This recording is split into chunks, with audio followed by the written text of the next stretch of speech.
वट सावित्री संपूर्ण कथा। हर सुहागिन महिला अपने सुहाग की रक्षा के लिए ईश्वर से कामना करती है।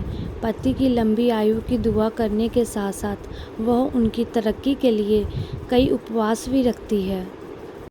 ऐसे में वट सावित्री का महत्व अधिक बढ़ जाता है। ये उपवास हर सुहागिन महिलाओं के लिए खास होता है। वट सावित्री व्रत के दिन सुहागिनें पूरे विधि विधान से पूजा करती है। इस दौरान कुछ महिलाएं निर्जला उपवास भी रखती है। इस दिन वट वृक्ष की पूजा का खास महत्व है।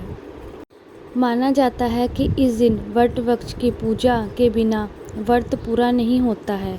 धार्मिक मान्यताओं के अनुसार इसमें ब्रह्मा, विष्णु और महेश तीनों देवों का वास होता है।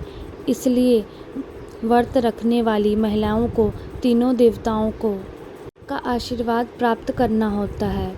ये उपवास ज्येष्ठ माह के कृष्ण पक्ष की अमावस्या तिथि को रखा जाता है।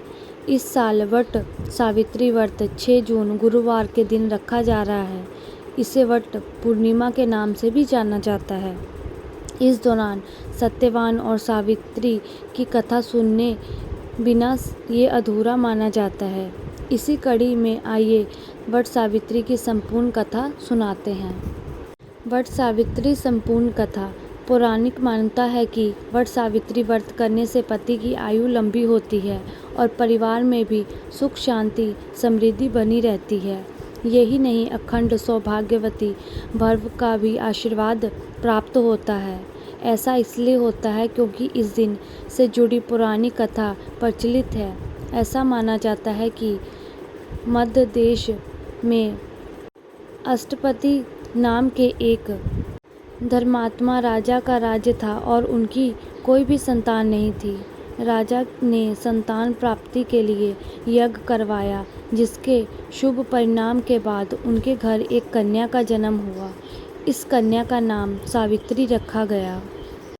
समय के साथ साथ वह सावित्री बड़ी और हो गई, विवाह योग्य हो गई, तो उन्हें धर्मसेन के पुत्र सत्यवान को अपने पति के रूप में वर्णन किया। बता दे, सत्यवान के पिता भी राजा ही थे, लेकिन उनका राजपाट छीन गया था, जिसके चलते वह दरिद्रता में जीवन व्यतीत कर रहे थे। सत्यवान के माता पिता भी आंखों की रोशनी चली गई थी और वह जंगल में लकड़ी काटकर उससे बेचकर अपना गुजारा कर रहे थे।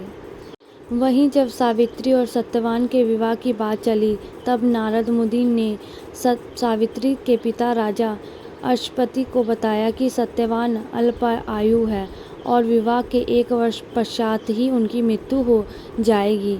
नारद मुनि की बात सुनकर सावित्री के पिता ने उन्हें समझाने का बहुत प्रयास किया, लेकिन वह नहीं मानी। अंत में सावित्री सत्यवान से विवाह हो गया। शादी के बाद सावित्री अपने सास ससुर और पति की सेवा में लग गई। फिर एक दिन वो दिन भी आ गया जिसका जिक्र नारद मुनि ने किया था, सत्यवान की मृत्यु। उसी दिन सावित्री भी सत्यवान के साथ वन में गई। वन में सत्यवान लकड़ी काटने के लिए जैसे ही पेड़ पर चढ़ने लगा कि उसके सिर में असह्य पीड़ा होने लगी।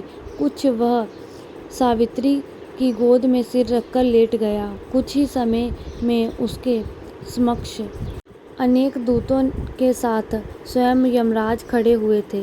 यमराज सत्यवान की आत्मा को लेकर दक्षिण दिशा की ओर चलने लगे। पतिव्रता सावित्री भी उनके पीछे चलने लगी। आगे जाकर यमराज ने सावित्री से कहा, हे पतिव्रता नारी, जहाँ तक मनुष्य साथ दे सकता है तुम्हें अपने पति का साथ दिया है, तुम लौट जाओ। इस पर सावित्री ने कहा, जहाँ तक मेरे पति जाएंगे वहाँ तक मुझे जाना चाहिए, यही सनातन सत्य है। यमराज सावित्री की वाणी सुनकर प्रसन्न हुए और उनसे 3 वर मांगे को कहा। यमराज की बात का उत्तर देते हुए सावित्री ने कहा, मेरे सास ससुर अंधे हैं, उन्हें नेत्र ज्योति दे। यमराज ने तथास्तु कहकर उसे लौट जाने के लिए कहा और आगे बढ़ने लगे, किंतु सावित्री यम के पीछे चलती रही। यम राज ने प्रसन्न होकर पूर्ण वर मांगने को कहा। सावित्री ने वर मांगा, मेरे ससुर का खोया हुआ राज्य उन्हें वापस मिल जाए। इसके बाद सावित्री ने यमदेव से वर मांगा, मैं सत्यवान के 100 पुत्रों की माँ बनना चाहती हूँ। कृपा कर मुझे यह वरदान दे। सावित्री की पति भक्ति से प्रसन्न हो सावित्री से तथास्तु कहा, जिसके बाद सावित्री ने कहा कि मेरे पति के प्राण तो आप लेकर के जा रहे हैं, तो आपके पुत्र प्राप्ति का वरदान कैसे पूरा होगा। तब यमदेव ने अंतिम वरदान को देते हुए सत्यवान की जीवात्मा को पाश से मुक्त कर दिया। सावित्री पुनः उसी वट वृक्ष के लौटी तो उन्हें पाया कि वट वृक्ष के नीचे पड़े सत्यवान के मृत शरीर में जीवन का संचार हो रहा है। कुछ देर में सत्यवान उठकर बैठ गया। उधर सत्यवान के माता पिता की आंखें भी ठीक हो गई और उनका खोया हुआ राज्य भी वापस मिल गया और वो अपना जीवन खुशी खुशी बिताने लगे।